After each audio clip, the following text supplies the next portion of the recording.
She tested 27 men, and every single one failed. Billionaire CEO Vivian Hale had perfected the art of deception, disguising herself as broke, desperate, and ordinary on blind dates, waiting for someone to choose her heart over her money. But on date 28, something went terribly wrong.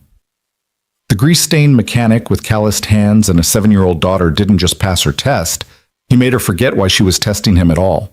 And when the truth finally exploded in the worst way possible, it would cost her everything she never knew she wanted. Stay with me until the end and comment your city below so I can see how far this story travels. The fluorescent lights of the downtown diner flickered twice before settling into their usual sickly yellow glow. Vivian Hale sat in the corner booth, deliberately chosen for its view of both entrances, her fingers wrapped around a chipped ceramic mug that had seen better decades.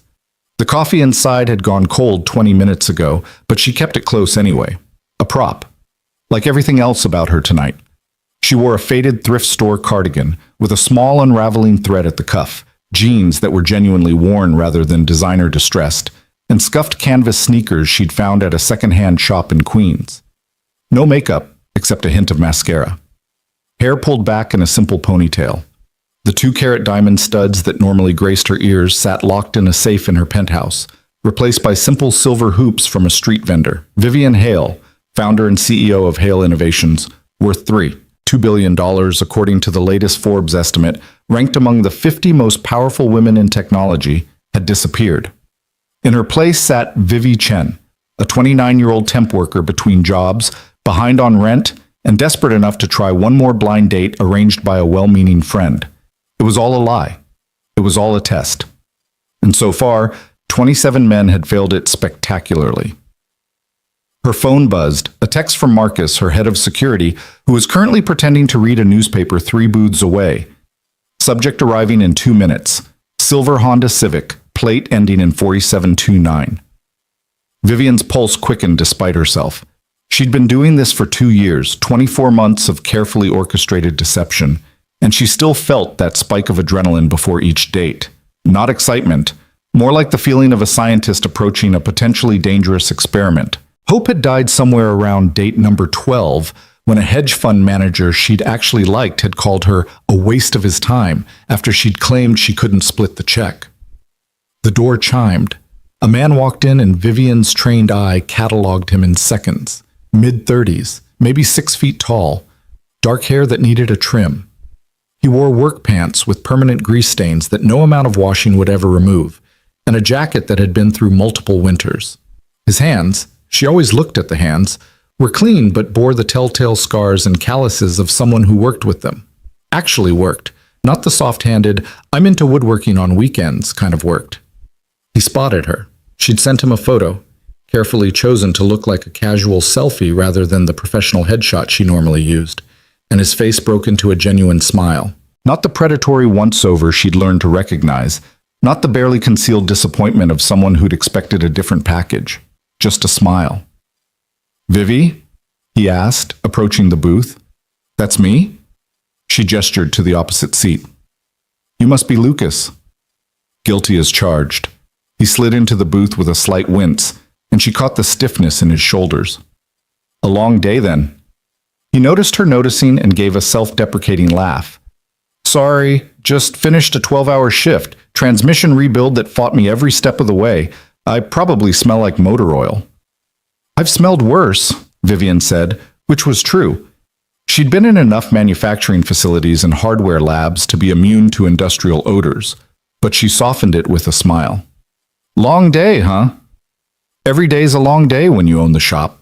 Lucas flagged down the waitress, a tired-looking woman named Shelley according to her name tag, and ordered coffee. "You want anything?" "Actual food, not just—" He gestured at her cold cup. This was the moment. The moment where Vivian's script kicked in, where the test really began. She looked down at the table, letting embarrassment color her cheeks. It wasn't hard. She'd practiced this expression in the mirror until it looked natural. "I'm okay, not really hungry." "It's 7:30 and this is a diner."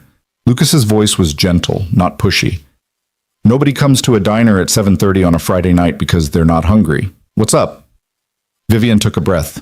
"Honestly, I'm a little short this week. Rent was due and I'm between temp jobs and She made herself meet his eyes. I'm sorry, this is embarrassing. I shouldn't have agreed to meet if I couldn't afford to order anything. This was where they usually failed.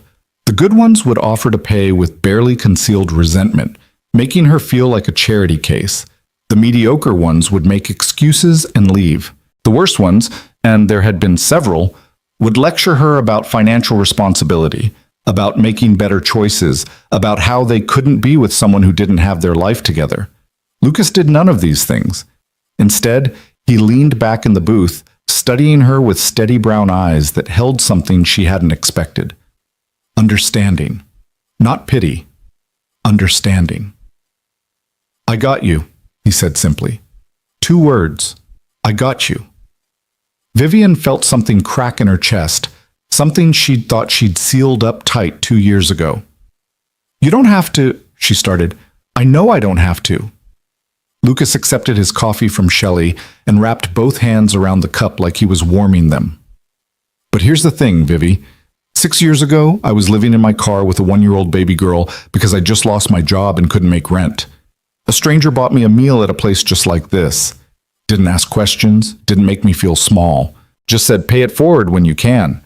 So now I can, and you're sitting here hungry because life kicked you around a little. Seems pretty straightforward to me. He turned to Shelley.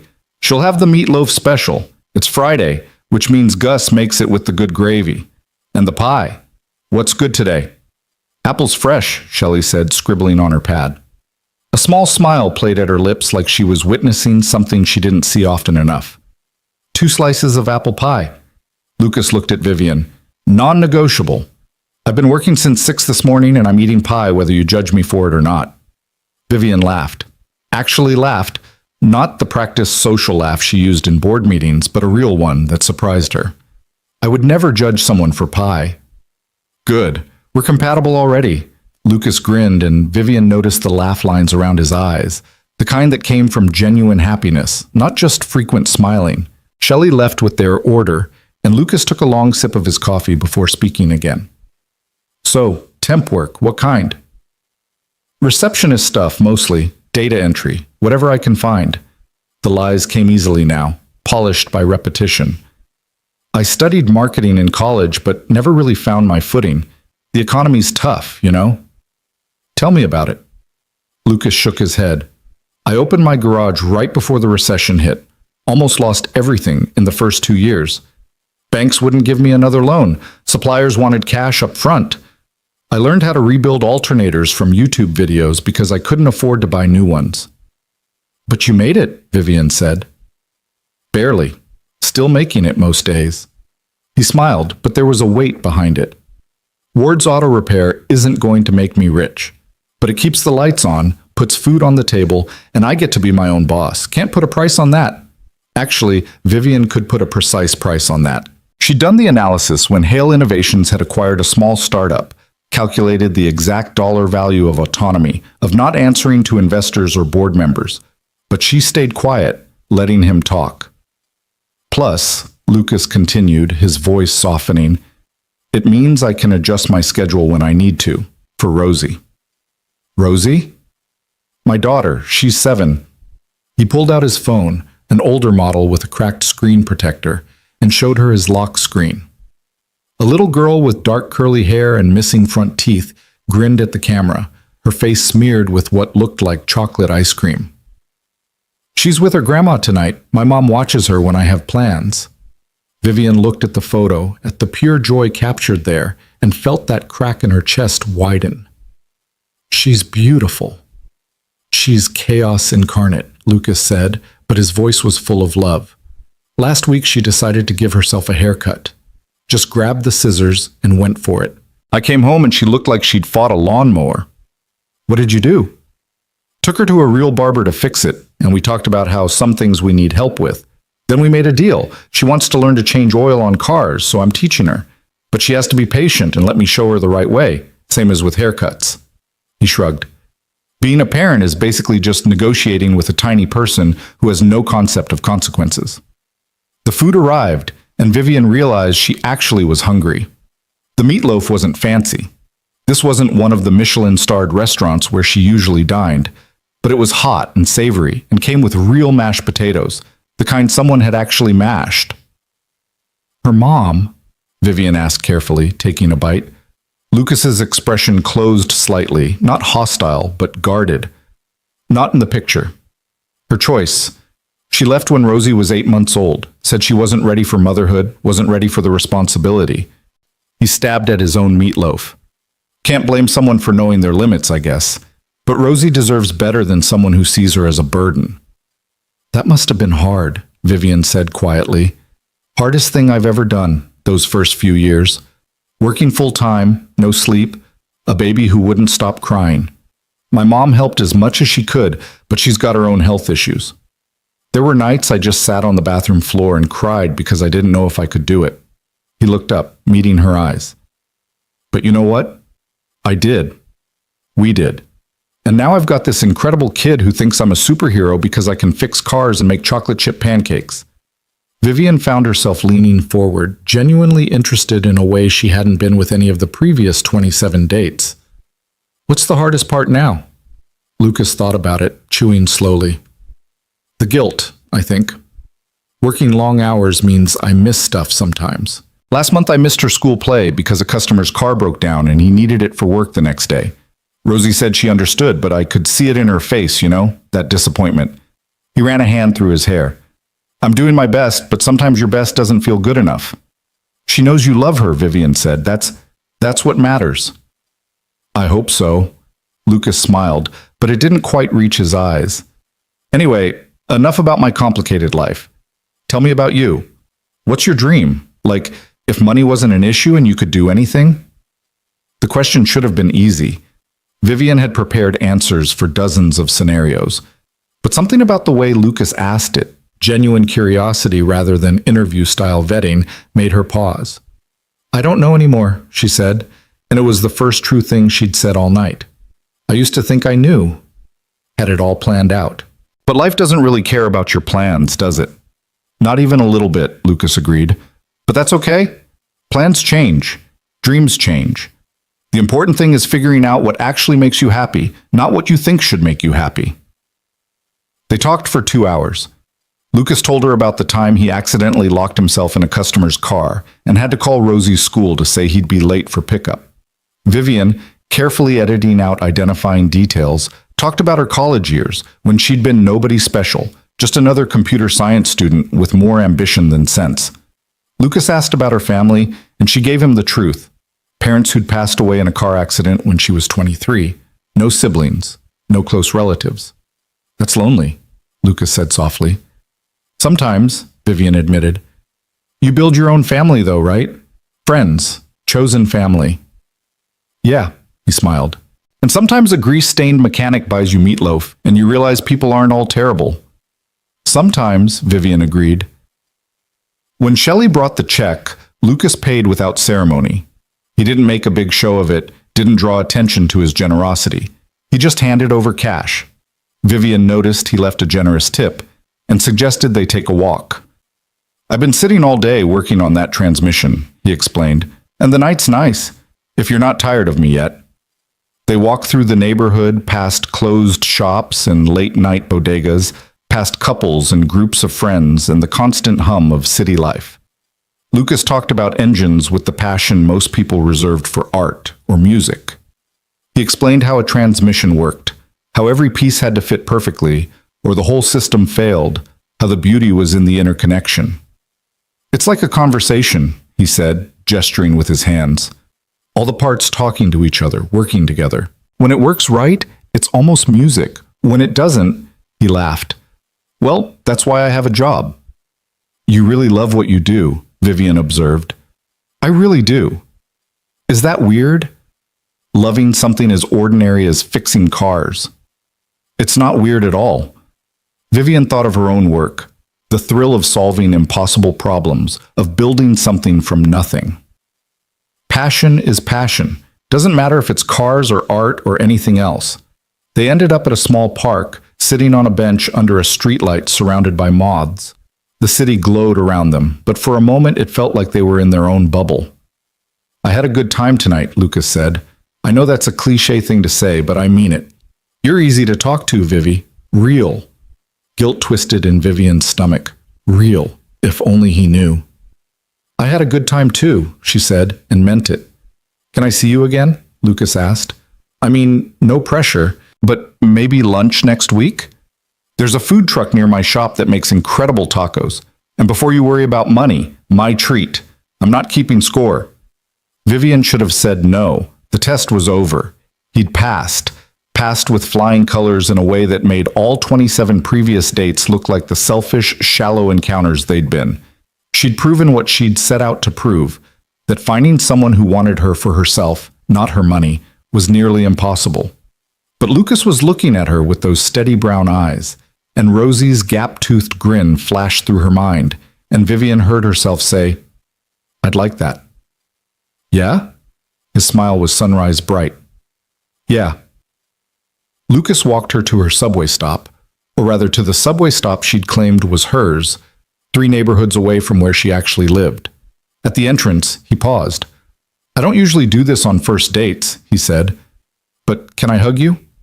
Vivian nodded, not trusting her voice. His hug was warm and solid and smelled like coffee and motor oil, and something indefinably him. It lasted exactly the right amount of time, long enough to mean something, short enough to be respectful. When he pulled back, he was still smiling. Text me when you get home safe, he said. I will. And Vivi? He looked at her seriously. Whatever you're going through right now, the job stuff, the money stuff, it's temporary. You're smart and capable, and you're going to be okay. I can tell. If only you knew, Vivian thought. If only you knew who I really am. But she just smiled and said, Thank you. She watched him walk away, back toward wherever he'd parked his car, his hands in his pockets and his shoulders relaxed. Then she walked 2 blocks in the opposite direction, pulled out a real phone, the one Marcus was tracking, and called for her car. The black Mercedes pulled up 3 minutes later. Marcus held the door open, his expression carefully neutral. Well? He asked as she settled into the leather seat. Vivian looked out the window at the city passing by, at the world Lucas Ward lived in. A world of struggling and surviving and finding joy in small things. A world she'd left behind years ago, if she'd ever truly inhabited it at all. Schedule another date, she said quietly. Ma'am?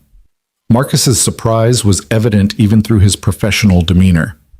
With Lucas, schedule another date. Vivian pulled off the silver hoops, rubbed her temples. Tell him I said yes to lunch next week.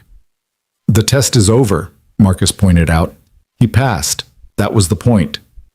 I know what the point was. Vivian's voice came out sharper than she'd intended. She took a breath, softened. One more date. I need to be sure. It was a lie. She knew it was a lie even as she said it. She didn't need to be sure. Lucas Ward had proven himself more than any of the other 27. He'd seen someone struggling and helped without judgment. He talked about his daughter with love and honesty. He'd been kind and genuine and real. But Vivian had been testing people for 2 years, and in that time she'd forgotten how to simply exist with another person, how to sit across from someone and feel that flutter of possibility, how to laugh and mean it, how to want more than just the satisfaction of proving her thesis. One more date, she told herself. Then she'd end it. Tell him the truth or make up an excuse. Disappear back into her real life. One more date wouldn't hurt. The car pulled up to her building, where the doorman greeted her by her real name, Ms. Hale, and Marcus escorted her to her private elevator. She rode it to the penthouse, to her floor-to-ceiling windows overlooking the city, to her designer furniture and expensive art, and all the trappings of a life built on silicon and code and carefully calculated risks. She poured herself a glass of wine, a 2015 Bordeaux that cost more than Lucas probably spent on groceries in a month, and stood at the window. Somewhere out there, Lucas was driving home in his silver Honda Civic with the plate ending in 4729.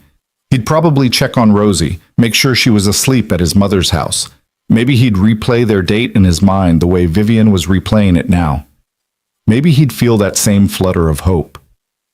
Vivian's phone buzzed. Her real phone. The one that cost 4 figures and had more computing power than the first computer she'd built in her college dorm. It was a text from the number Lucas had. From Vivi. Home safe. Thank you for dinner. And the pie. She watched the 3 dots appear as he typed his response. Anytime. Sleep well, Vivi. Looking forward to tacos next week. Vivian set down her wine and picked up her tablet. She pulled up Lucas Ward's file, the background check Marcus had run before she'd even agreed to the date. It was all there. The bankruptcy when he was 28, right after his daughter's mother left. The struggle to keep his business afloat. His mother's medical bills. The car he drove had 180,000 miles on it. He rented a small apartment in a neighborhood that wasn't dangerous, but wasn't exactly safe either. He was exactly what he appeared to be, a good man doing his best in a hard world. And Vivian was lying to him with every breath. She closed the file, finished her wine, and went to bed in her king-sized bed with its 1,000 thread-count sheets. But sleep didn't come easy. Instead, she kept seeing Lucas's smile, kept hearing his voice. I got you. 2 words that meant everything, 2 words she didn't deserve. The next morning, Vivian woke to 17 emails marked urgent, a calendar full of meetings, and a board presentation that needed finalizing. She was Vivian Hale again, billionaire CEO, and Vivi Chen was just another disguise hanging in her closet. But as she sat in her corner office later that day, reviewing quarterly projections and strategic initiatives, her mind kept wandering. To a diner with flickering lights, to a man with grease-stained hands and a 7-year-old daughter, to the way he'd looked at her like she mattered, not because of what she could do for him, but simply because she was there. Her assistant knocked. Ms. Hale? The Peterson meeting is ready. Thank you, Jennifer. Vivian stood, smoothed her designer suit, became the woman the world expected her to be. But in her pocket, her phone buzzed with a message from Lucas asking if Wednesday worked for tacos, and for just a moment, Vivian let herself smile. One more date, she promised herself. Just one more. It was a promise she would break, because Lucas Ward had done something none of the other 27 men had managed. He'd made her forget she was testing him. He'd made her remember what it felt like to be just Vivian, not the CEO, not the billionaire, not the woman with trust issues and carefully constructed walls. Just Vivian, sitting across from someone who saw her and chose kindness. It was terrifying, it was intoxicating, and it was about to get infinitely more complicated. Wednesday arrived too quickly, and not quickly enough. Vivian found herself doing something she hadn't done in years, changing outfits 3 times, worried about how she looked. Not as the CEO in power suits and designer heels, but as Vivi, the broke temp worker who needed to look like she was still broke. She settled on the same jeans, a different thrift store top, and the canvas sneakers. Looking in the mirror, she barely recognized herself. And that was the point, wasn't it? Marcus drove her to within 3 blocks of Ward's Auto Repair, far enough that Lucas wouldn't see her getting out of a Mercedes. She walked the rest of the way, her breath misting in the October air. The shop was exactly what she'd expected, a 2-bay garage in a converted warehouse, the sign hand-painted and fading. Lucas's silver Honda sat in the parking lot next to 2 cars in various states of repair.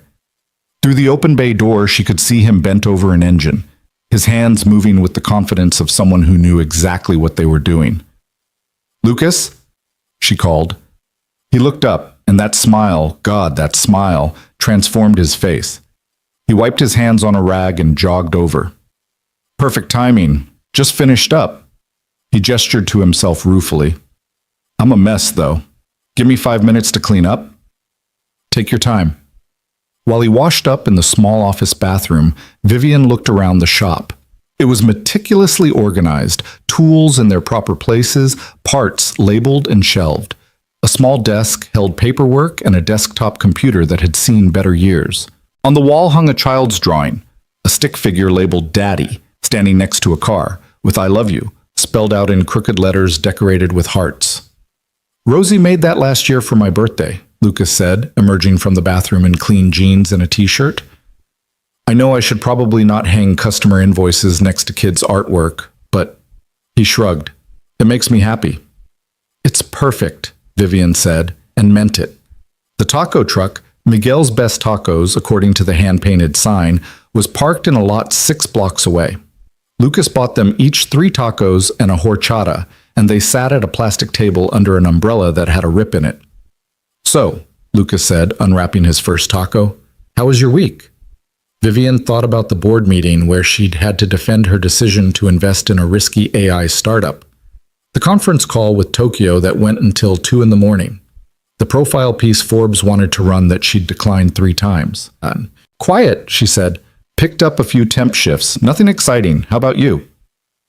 Fixed 3 transmissions, an engine that threw a rod, and diagnosed a mysterious rattle that turned out to be a loose change rolling around in the door panel.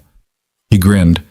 Also, Rosie lost her second front tooth. She put it under her pillow, and the tooth fairy left her $5.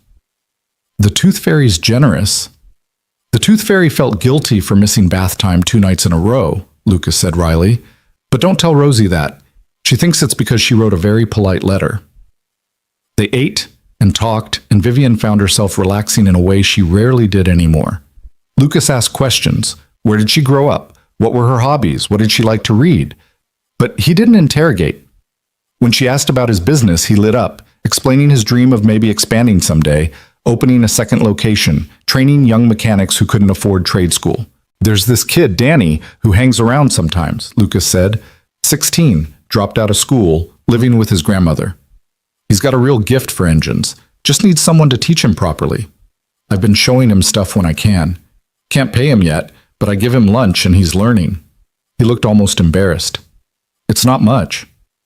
It's everything to him, Vivian said quietly, thinking of her own scholarship programs, the millions she donated anonymously to STEM education.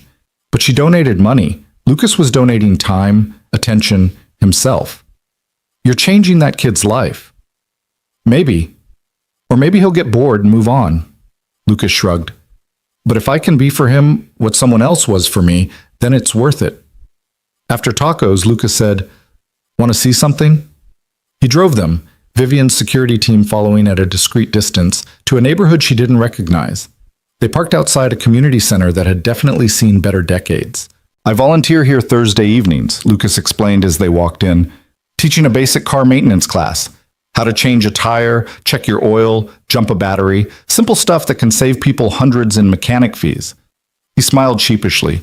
I know it's not a fancy date, but I have to set up for tomorrow, and I thought, I don't know, maybe you'd want to come with.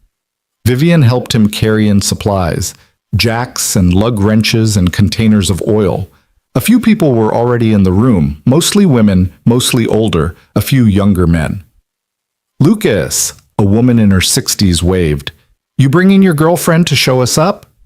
This is Vivi, Lucas said, and Vivian noticed he didn't correct the girlfriend assumption. She's just helping me set up. But Vivian ended up staying for the whole class. Watching Lucas teach, patient and thorough and genuinely kind to every person who asked a question, she saw a different side of him. He treated a 70-year-old woman learning to change her first tire with the same respect he'd give a master mechanic. He praised effort, not just success.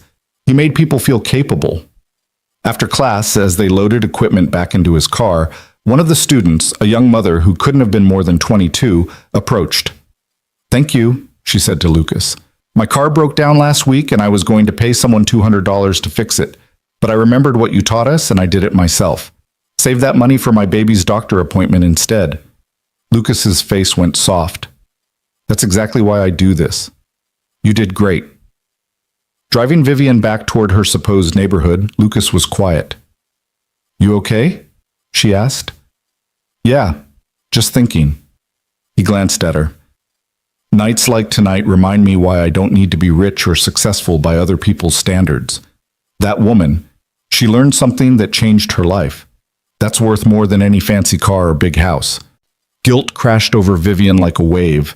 She had the fancy car, multiple houses, more money than she could spend in several lifetimes.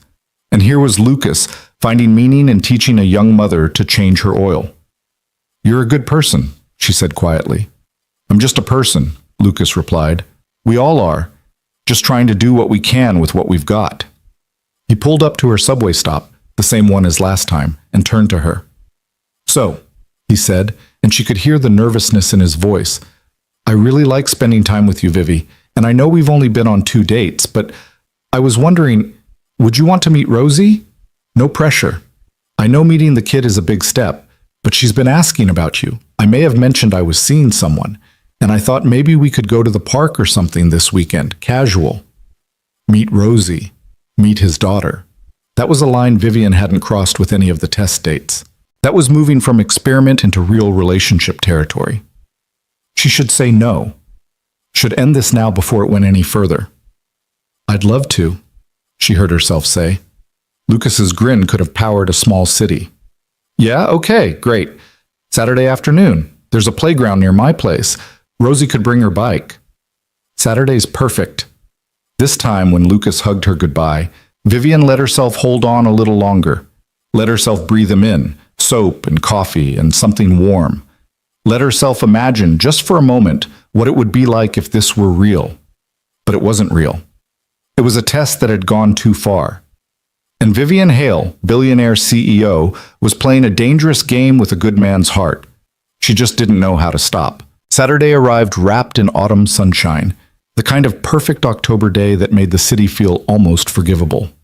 Vivian stood in front of her closet, the real one, filled with thousands of dollars worth of designer clothes, and pulled out the carefully curated Vivi wardrobe from the back corner. Jeans, a sweater that looked worn but not threadbare, the canvas sneakers. She braided her hair simply, the way she used to wear it in college before stylists and image consultants took over her life. In the mirror, she looked younger, softer, like someone who might reasonably work temp jobs and worry about rent, like someone who deserved Lucas Ward's smile. The lie sat heavy in her chest. Marcus drove her to within walking distance of the park, his silence more judgmental than any words. He'd made his concerns clear over the past week. This had gone beyond a simple test, beyond due diligence. This was personal now, and personal meant dangerous. Personal meant consequences. 2 hours, Vivian told him. I'll text when I'm ready. Ms. Hale, 2 hours, Marcus. She walked the remaining blocks alone, past brownstones and corner stores, into a neighborhood where children's laughter echoed from open windows, and people actually knew their neighbors' names. The park was small but well-maintained, with a playground that had seen recent updates and a bike path that curved around the perimeter. Lucas was easy to spot. He sat on a bench near the swings, and beside him stood a little girl in a purple jacket. Rosie, unmistakably, with her father's dark hair and a gap-toothed smile that could melt glaciers. She was talking animatedly, her hands moving as fast as her mouth, and Lucas listened with the patient attention of someone who considered his daughter's words the most important thing in the world. Then Rosie saw her. She stopped mid-sentence, tugged Lucas's sleeve, and pointed. Daddy, is that her? Lucas stood, and his smile made Vivian's stomach flip. Yeah, sweetheart, that's Vivi.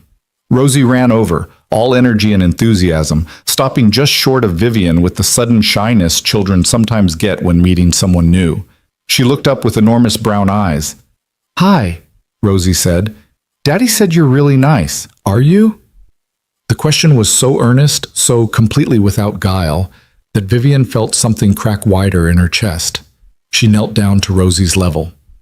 I try to be, Vivian said honestly. Are you? Most of the time, except when I don't want to eat vegetables. Daddy says I have to eat them, but they're gross. Rosie wrinkled her nose. Do you like vegetables? Some of them. Brussels sprouts are pretty good if you roast them. Rosie looked horrified. You're weird. Rosie, Lucas warned gently, but he was trying not to laugh. It's okay, Vivian said, standing. I am a little weird. Me too, Rosie brightened immediately. I like dinosaurs, and I can burp the alphabet up to the letter M. Want to see? Maybe later, Lucas said quickly. Why don't you show Vivi your bike riding? Rosie took off toward a small purple bicycle with training wheels and streamers on the handlebars. Lucas fell into step beside Vivian as they followed. Sorry, he said. She's been excited all morning. I may have oversold how cool you are. I don't know. I'm pretty cool. Vivian bumped his shoulder lightly. I know about roasted Brussels sprouts. That is pretty cool, Lucas agreed, and the look he gave her was warm enough to make her forget, temporarily, that everything about this was built on lies. They spent the next hour watching Rosie ride in circles, occasionally stopping to demonstrate her tricks, standing on the pedals, riding with no hands for 3 seconds, doing a jump that lifted the wheels maybe half an inch off the ground. Each accomplishment required applause and praise, which both Lucas and Vivian provided enthusiastically. She's going to be exhausted tonight, Lucas said as Rosie zoomed past. which means she'll actually go to bed on time for once. This is my secret strategy. Tire her out in the park? Tire her out everywhere. Parks, museums, the grocery store. Anywhere she can burn energy. He smiled. Being 7 is apparently very high octane. After biking came the playground. Rosie insisted Vivian push her on the swings, and as Vivian stood behind the swing set, giving gentle pushes and listening to Rosie's delighted shrieks, she felt the strangest sensation of belonging. Like this simple Saturday afternoon in a neighborhood park was somehow more real than her actual life. Higher, Rosie demanded. I want to touch the sky. Not too high, sweetheart, Lucas called from the bench. Remember what happened last time. I didn't fall that bad, Rosie called back. You scraped both knees and cried for 20 minutes. Only 15 minutes, Vivian laughed, and Lucas caught her eye across the playground. The expression on his face made her breath catch, soft and open and filled with something that looked dangerously like affection. Eventually, Rosie wore herself out and declared she was starving to death. Lucas produced juice boxes and crackers from a backpack that seemed to contain everything a child might need.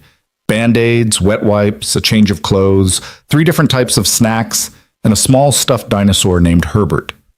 They sat on the grass, Rosie between them, and shared crackers while Rosie told Vivian approximately 700 things about first grade. My teacher's name is Ms. Fati.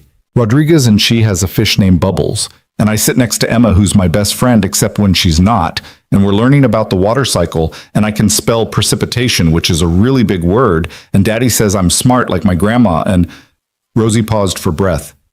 Do you have a job? The question caught Vivian off guard. Yes, I work in an office. Is it boring? Sometimes. Daddy's job isn't boring. He fixes cars and lets me help sometimes. I can identify a spark plug. Rosie puffed her chest out proudly. That's a real tool. That's very impressive, Vivian said, and meant it. Maybe Vivi could come see the shop sometime, Lucas suggested, if she wants. Yes, Rosie bounced excitedly. You have to come. And Daddy can show you the cool car, and I can show you my drawing on the wall, and you can meet Danny. He's like my older brother, except he's not really my brother, but he's nice, and he showed me how to whistle, and breathe, Rosie, Lucas said, laughing. They stayed at the park until the sun started sinking, casting long shadows across the grass. Rosie had moved on to the monkey bars, attempting them with the fearless determination of someone who hadn't yet learned that failure could hurt. She likes you, Lucas said quietly. He sat close enough that Vivian could feel the warmth of his arm against hers. She doesn't usually warm up to people this fast. She's wonderful, Vivian said honestly. You're raising a really great kid, Lucas.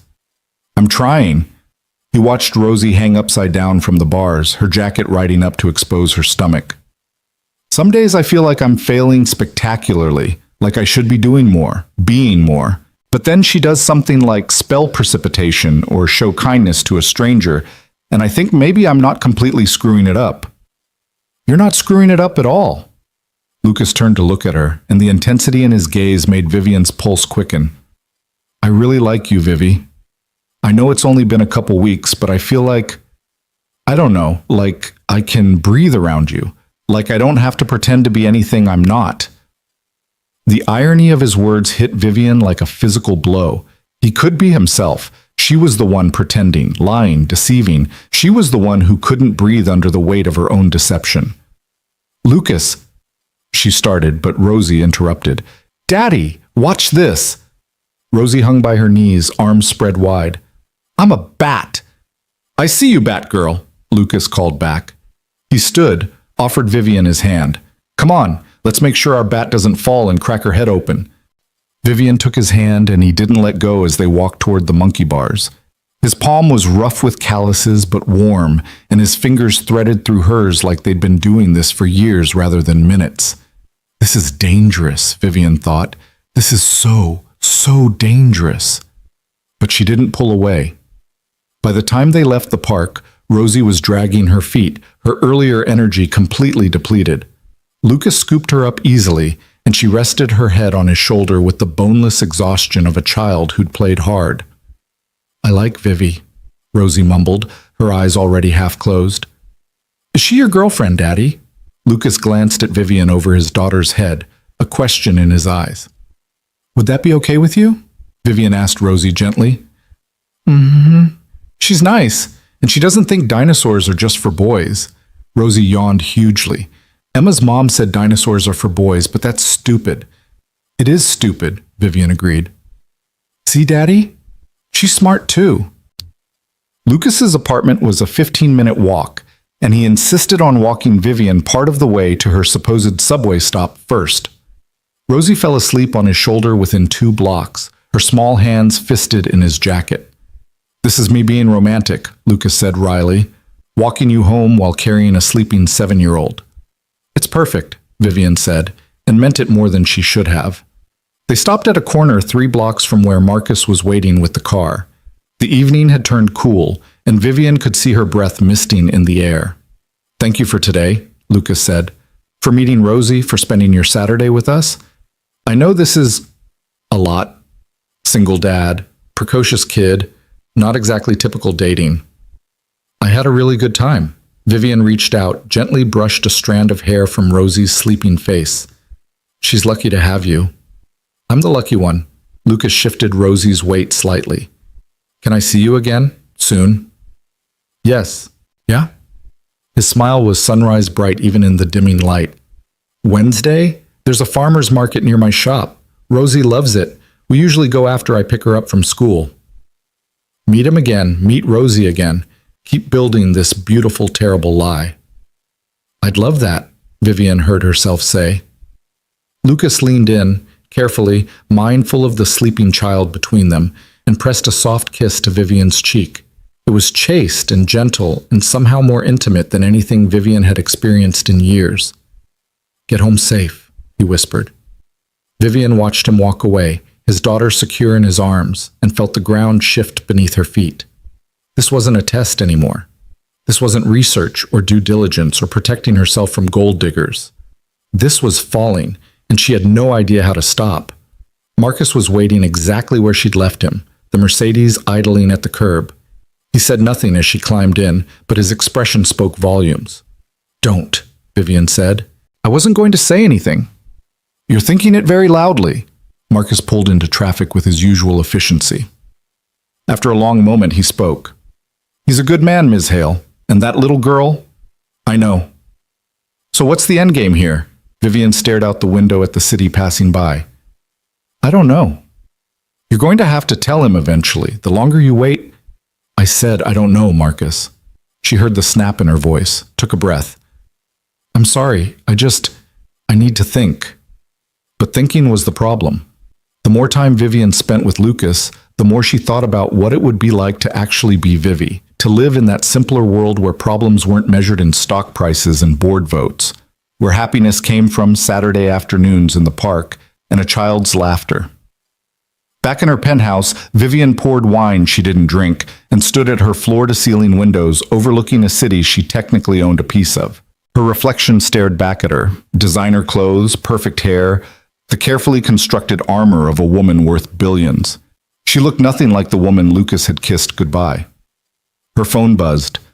Lucas, sending her a photo of Rosie asleep in her bed, still wearing her purple jacket, Herbert the dinosaur clutched in her arms.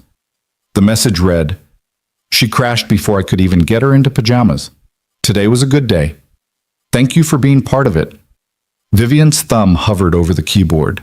She should end this, should tell him the truth, or make up an excuse or simply disappear. It would hurt, but it would hurt less now than it would later. Instead, she typed, "Today was perfect. See you Wednesday." The next few weeks passed in a blur of double lives and divided hearts.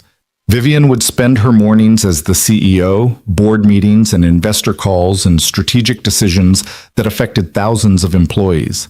Then she'd transform into Vivi for evenings with Lucas, shedding her real life like a snake's skin. They went to the farmer's market, where Rosie insisted on picking out the strangest vegetables she could find, and Lucas patiently bought them all. They visited a used bookstore during an unexpected rainstorm, and Vivian watched Lucas read to Rosie in a corner while rain drummed against the windows. They had dinner at Lucas's apartment, spaghetti that Rosie helped make, which meant there was sauce on every surface, and Vivian helped with dishes while Lucas gave his daughter a bath. It felt like a life. It felt like a family. It felt like everything Vivian had been missing without realizing it. "Stay," Lucas said one night after Rosie had gone to bed. They sat on his second-hand couch, close enough that their shoulders touched. "Just for a while. We can watch a movie or just talk. I like talking to you." Vivian knew she should leave, should maintain boundaries, should remember this was supposed to be temporary. "Okay," she said. They didn't watch a movie. Instead, they talked, really talked, in a way Vivian rarely did with anyone. Lucas told her about the years after Rosie's mother left, the depression he'd fought, the nights he'd wondered if he was enough. Vivian talked about losing her parents, about the loneliness of success, about building walls so high she'd forgotten why she'd built them in the first place. "I used to think I had to be perfect," Lucas said quietly. "Perfect dad, perfect business owner, perfect at everything. But Rosie taught me that perfect isn't the goal, present is the goal. Showing up, trying your best, loving hard even when it's scary." "That sounds exhausting," Vivian said. "It is." Lucas smiled. "But it's also the only thing that matters." He kissed her then, really kissed her, and Vivian forgot every reason this was a bad idea. His hands were gentle on her face, his lips soft, and when he pulled back, he looked at her like she was something precious. "I'm falling for you," he whispered. "Is that okay?" "No," Vivian thought. "No, it's not okay because I'm lying to you about everything." "Yes," she said out loud. The cracks in Vivian's carefully constructed deception started small. A mention of a restaurant she shouldn't have been able to afford. A reference to a concert that hadn't been publicly announced yet. Knowledge about cars that a temp worker probably wouldn't have. Lucas didn't say anything, but Vivian saw the questions forming, saw him watching her more carefully, like he was trying to solve a puzzle he didn't quite understand. In early November, Lucas asked her to come to Rosie's school play. "She's a tree in the forest scene," he said, laughing. "Doesn't have any lines, just has to stand there. But she's very excited and specifically requested that you come."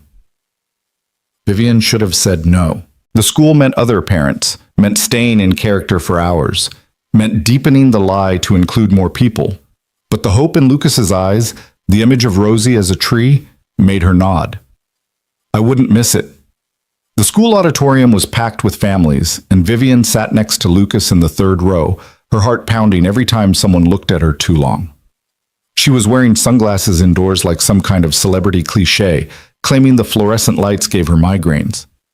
Rosie was indeed a tree, a very enthusiastic tree who waved at them from the stage despite being specifically instructed to stand still. When the play ended, she ran to them with her construction paper leaves bouncing. "Did you see me? I was the best tree." "You were the best tree," Vivian agreed, scooping her up in a hug that felt dangerously natural. "Are you coming to dinner with us?" Rosie asked. "Daddy said we're getting pizza and I can have 2 slices and ice cream." Vivian looked at Lucas, who shrugged. "What can I say? I'm a pushover when she performs."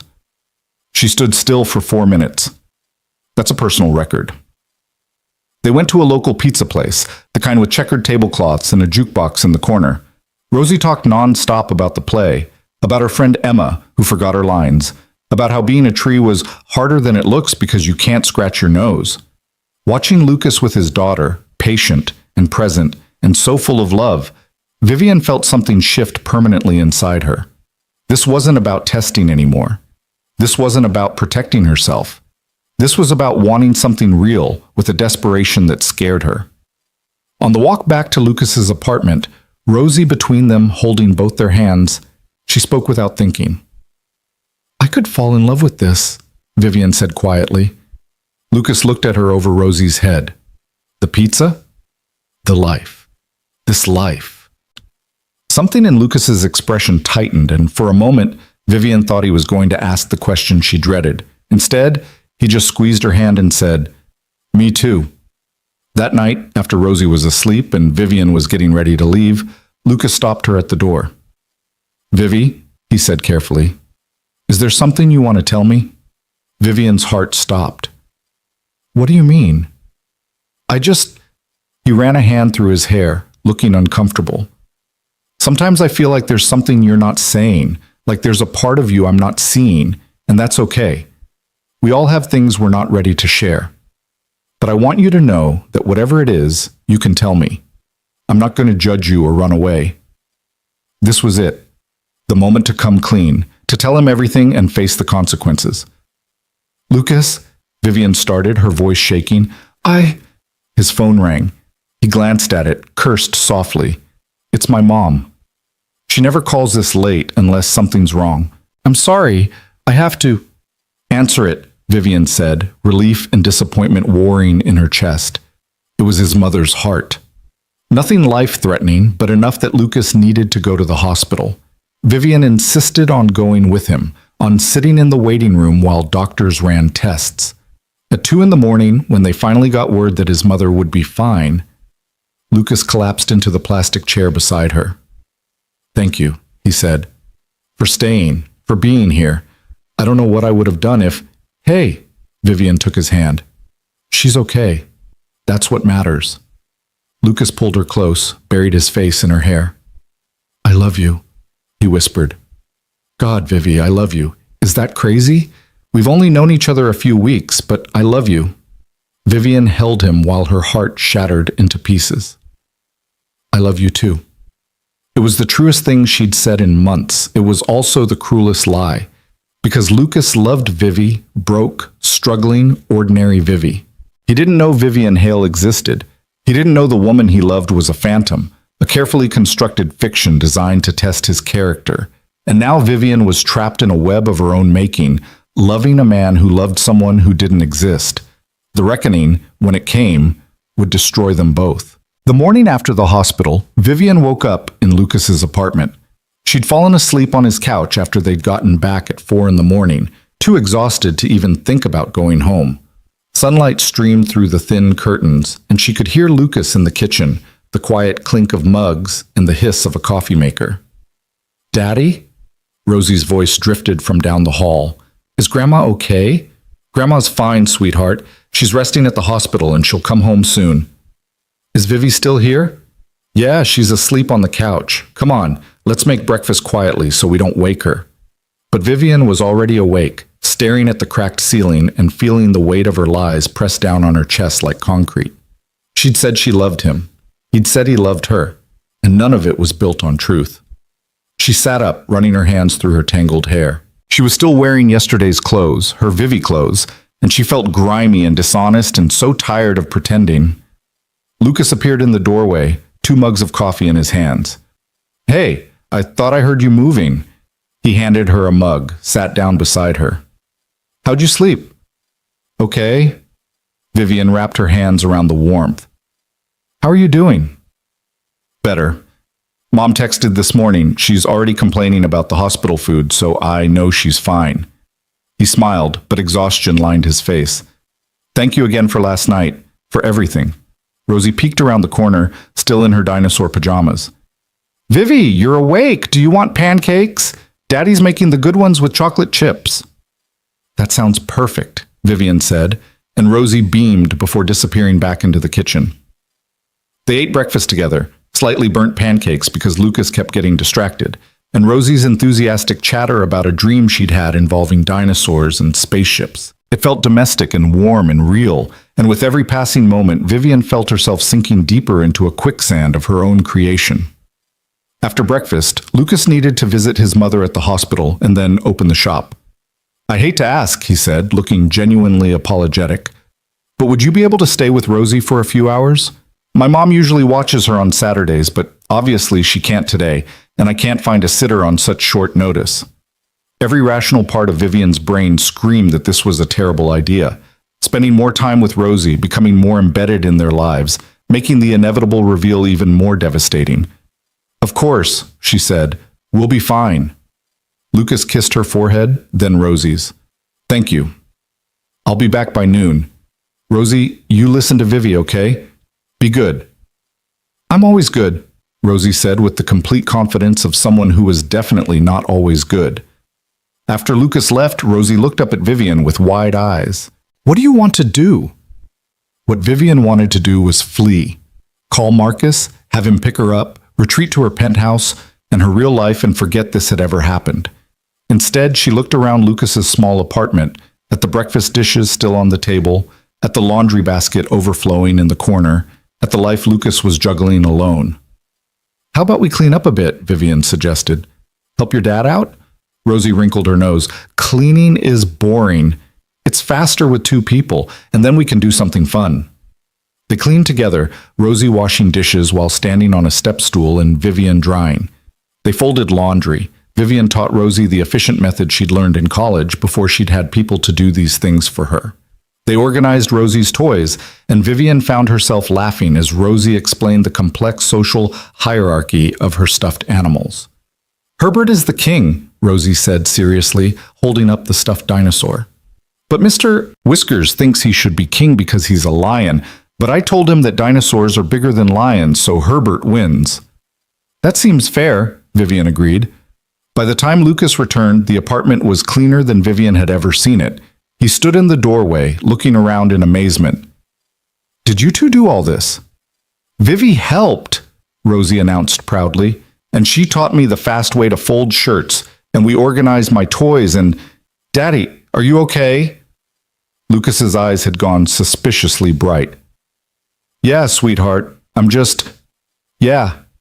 He looked at Vivian with an expression that made her heart ache. "Thank you." "It was nothing." "It wasn't nothing." Lucas crossed the room, pulled her into a hug that felt like coming home. "You keep showing up for us," he whispered into her hair. "You keep being exactly what we need." Guilt crashed over Vivian in waves. She wasn't what they needed. She was a lie wrapped in deception, a billionaire playing dress-up in their lives. That afternoon, they took Rosie to the park again. The November air was crisp and cold, and leaves crunched under their feet as they walked. Rosie ran ahead, chasing pigeons with the eternal optimism of someone who'd never successfully caught one. "I've been thinking," Lucas said, his hand warm in Vivian's, "about what I said last night, about loving you." Vivian's stomach dropped. "Lucas, I meant it. I know it's fast. I know we're still getting to know each other, but I meant it." He stopped walking, turned to face her. "And I need you to know that whatever's going on with you, whatever you're dealing with that you're not ready to talk about, I'm here. I'm not going anywhere." "What if it's something big?" Vivian asked quietly. "What if it's something that changes everything?"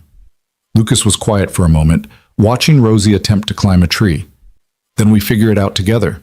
That's what people do when they love each other, right? They figure it out." "It's not that simple." "It could be." He cupped her face in his hands, those calloused, honest hands. "Vivi, I don't care if you're in debt or running from something or have a complicated past. I don't care if you're not who you think you should be.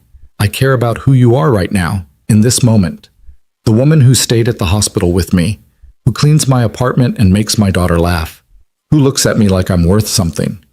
Vivian felt tears prick her eyes. "You are worth something.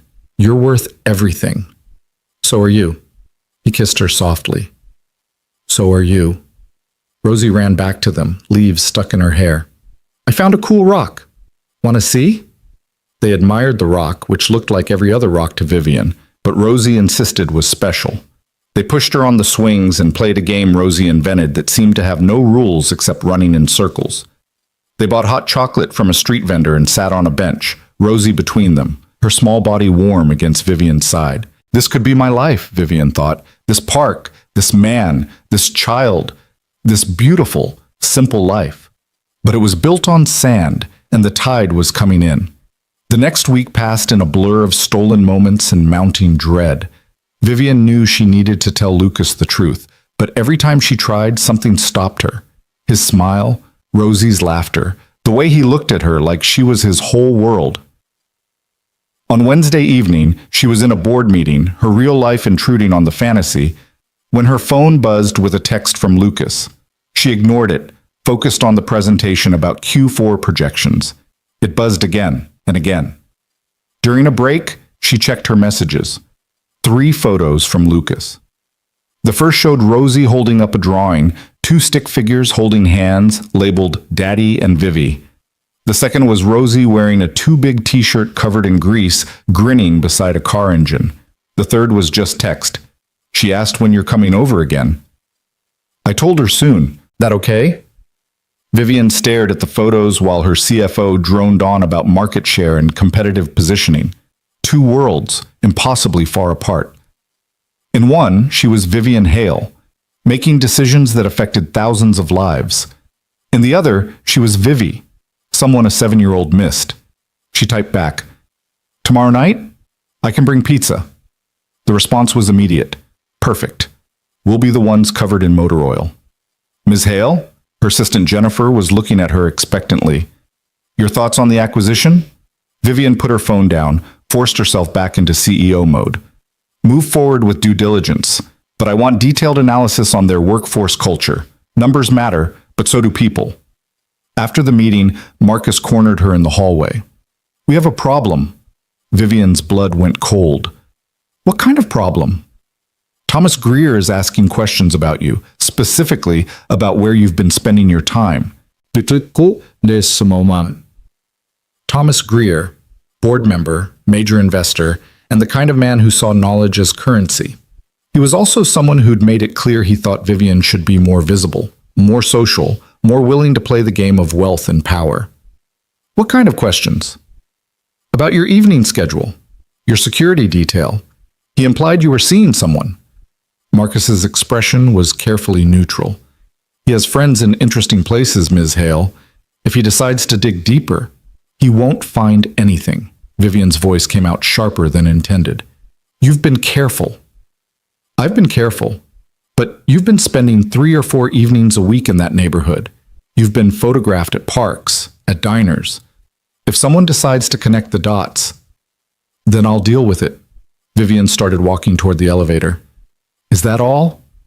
"No." Marcus fell into step beside her.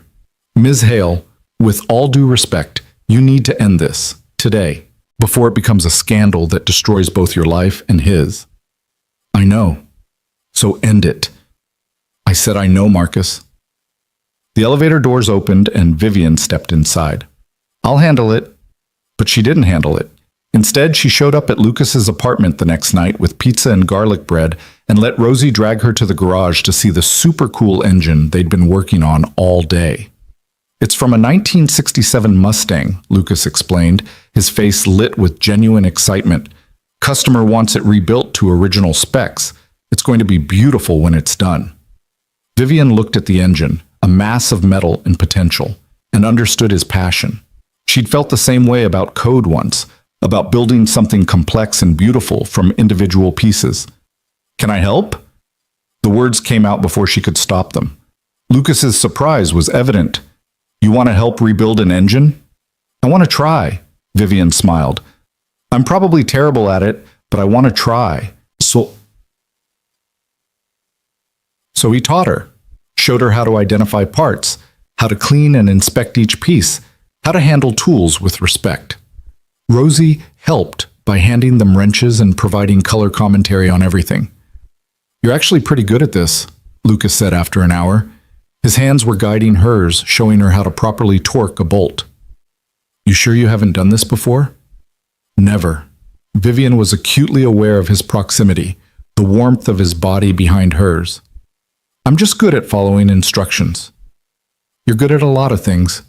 His voice was soft, intimate despite Rosie's presence across the garage. "You're good at making me feel like maybe I'm not doing this whole life thing alone anymore." Vivian turned to face him, still holding the wrench. "You're not alone." "No?" He smiled, and it was vulnerable and hopeful and everything Vivian didn't deserve. "Because sometimes I think about the future, our future, and I get scared that this is too good to be real, that I'm going to wake up and you'll be gone." "I'm not going anywhere," Vivian said, and even as she said it, she knew it was another lie. They had dinner in the apartment, pizza eaten straight from the box while sitting on the floor because Rosie insisted it was more fun. They watched a movie about dinosaurs that Rosie had seen approximately 50 times. They put Rosie to bed together, and Vivian read her a story while Lucas cleaned up the kitchen. "Vivi," Rosie said sleepily, clutching Herbert, "are you going to be my new mom?" Vivian's breath caught. That's a big question, sweetie." "I know, but I asked Daddy if you could be my mom, and he said that's something we'd all have to talk about together when I'm older, But I'm 7 now, and that's pretty old. Rosie's eyes were already closing. I think you'd be a good mom. You're nice, and you know about dinosaurs, and you don't mind when I'm loud. Thank you, Vivian whispered, her throat tight. That's the nicest thing anyone's ever said to me. Love you, Vivi, Rosie mumbled, already halfway to sleep. I love you too, Vivian said to the darkness, to this child she had no right to love. Lucas was waiting in the living room when she emerged. She asleep? Out cold. Vivian sat beside him on the couch, suddenly exhausted. Lucas, we need to talk. That sounds ominous. There's something I need to tell you, something I should have told you weeks ago. Vivian took a breath, tried to find the words. I'm not... His phone rang. He glanced at it, swore softly. It's the hospital again. My mom...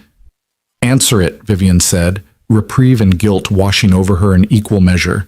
This time, his mother had discharged herself against medical advice and was currently causing a scene in the hospital lobby. Lucas needed to go get her, to talk sense into her, to somehow manage his stubborn mother and his business and his daughter and everything else life kept throwing at him. I'm sorry, he said, already grabbing his jacket. I know we need to talk, but go. Take care of your mom. We can talk later. Stay here with Rosie? I'll be back in an hour, 2 tops. Vivian should have said no. Should have left. Should have put distance between herself and this family she'd infiltrated with her lies. But Lucas looked so stressed, so overwhelmed, and Rosie was asleep in the next room, and Vivian found herself nodding. Of course, go. After he left, Vivian sat in the quiet apartment, surrounded by evidence of Lucas's life. Photos on the walls, Rosie as a baby, Lucas and his mother, birthday parties and school events. Drawings stuck to the refrigerator with magnets, a stack of bills on the counter that probably kept him up at night. This was real. This life, this struggle, this love. It was all real. And she was poisoning it with every breath. Vivian pulled out her phone, her real phone, and scrolled through her messages. 17, unread from board members and executives. 3 from Jennifer about tomorrow's schedule. 1 from Thomas Greer. We need to discuss your recent activities. Call me. She deleted it without responding. Then she opened a new message to Marcus. I need you to look into something. Quietly. I want to know what Greer knows. The response came within seconds. Already on it. You need to see something. Can I come by? I'm not at home. I know where you are, Ms. Hale. I'm your security. I'm always watching. 20 minutes later, Marcus appeared at Lucas's door. Vivian let him in, keeping her voice low so as not to wake Rosie. This better be important. It is. Marcus pulled out a tablet, showed her a photo. This was taken 3 days ago. Vivian stared at the screen. It was her and Lucas sitting on a bench in the park, Rosie between them. The photo was long range but clear enough. And there, in the background, barely visible, another photographer. Professional equipment, not paparazzi. Something worse. Private investigator, Marcus confirmed. Hired by Greer 2 weeks ago. He's been documenting your movements, building a file. Why? Best guess? He wants leverage. He's been pushing for changes at Hale Innovations, and you keep blocking him. He thinks if he can create a scandal, or threaten to, you'll be more willing to negotiate. Vivian felt ice flood her veins. What does he have? Marcus swiped to the next image. Another photo of her and Lucas. Then another. And another. A whole series documenting their relationship. But in none of them was Vivian clearly visible. She'd been careful about that, at least. He doesn't know it's you yet, Marcus said. But he's close. The investigator has been asking questions in the neighborhood. Someone at the diner remembered you. It's only a matter of time before he makes the connection. How much time? Days? Maybe a week if we're lucky. Vivian stared at the photos, at the evidence of her deception laid out in brutal clarity. What do I do? You know what you have to do, Ms. Hale. Marcus's voice was gentle but firm. You end it, tonight, before Greer can weaponize this, before it destroys you both. Lucas isn't involved in any of this. He doesn't even know who I am. Which makes it worse.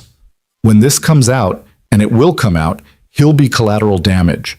The media will tear him apart. Every aspect of his life will be scrutinized. His business, his daughter, everything. Marcus paused. You care about him, I can see that. So protect him. End it now, cleanly, before it becomes a circus. Vivian knew he was right. Knew that every day she continued this charade, she was putting Lucas and Rosie at greater risk. But the thought of walking away, of never seeing his smile or hearing Rosie's laugh, it felt impossible. I'll tell him the truth, she said finally. I'll explain everything and let him decide. Miss Hale, he deserves the truth, Marcus. I've lied to him about everything else. I owe him this. The truth will hurt him more than a clean break. Maybe, but it's still his choice to make, not mine. Marcus studied her for a long moment. You're in love with him. It wasn't a question, but Vivian answered anyway. Yes. Then you know that loving someone sometimes means letting them go. Before Vivian could respond, they heard a key in the lock. Lucas was back, earlier than expected. Marcus slipped out through the back entrance, a security precaution Lucas didn't even know existed, leaving Vivian alone to face the man she'd been lying to for months. Hey, Lucas said, looking tired but relieved. Got Mom settled. She's stubborn as hell, but she's okay. He noticed Vivian's expression. What's wrong? We need to talk. Vivian's voice shook despite her best efforts. I need to tell you something. Something big. Lucas sat down beside her on the couch, concern evident in his face. Okay, I'm listening. Vivian opened her mouth to speak, to finally tell the truth, to burn down everything they'd built with the fire of honesty. And then Rosie screamed. They both ran to her room, where Rosie sat up in bed, sobbing and disoriented from a nightmare. Lucas scooped her up, rocking her gently while she cried about monsters and being lost. You're okay, sweetheart. Daddy's here. You're safe. Is Vivi still here? Rosie hiccuped through her tears. I'm here, Vivian said softly, sitting on the edge of the bed. No monsters are going to get you. Your dad and I won't let them. Rosie reached for her, and Vivian found herself holding this child who loved her, who trusted her, who had no idea that the real monster was already in the room, wearing Vivi's face.